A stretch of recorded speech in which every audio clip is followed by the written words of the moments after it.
सेन राम राम आज 20 साले थी आता बापूर अपन सवलाल महाराज गुड़ी जगदंबाड़ी गुड़ी भानन मेंटेन करते हुए आज 20 साले थी गुड़ी अत्र मेंटेन करना अत्र डेवलप करता नहीं आज अत्र भक्त लोग में सेन अत्र सवलत दे रहे अपन बदिया नायक ना मार अभिनंदन तेलियेस्तू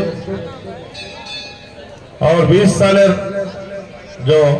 कार्यक्रम कर रहे छो एवरी ईयर ओछा में ना ये तांडेवाले ना आयोजन सेन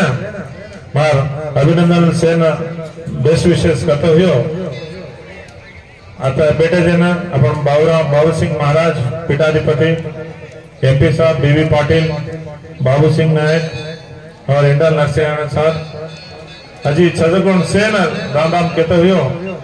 अभी इलेक्शन कोडम से गवर्नमेंट अधिकारी छू तो ज्यादा कहीं बातें कह सकूं नहीं पर भगवान सेवालाल मन शक्ति दिए तो मैं जत्रा वनराज करता करन दकाड़ छु करू छु भी तो भगवान ने आशीर्वाद देनो मारो पर अन तमार भी तुमसे भगवान ने दीक्षा लेन बैठे जे तमार भी आशीर्वाद दो तमार मने काय काम सदर म कर में दस अत्रा कहते हो मनी अवकाश देने जे बद्या नायक ना धन्यवाद कहते हुए थैंक यू सर।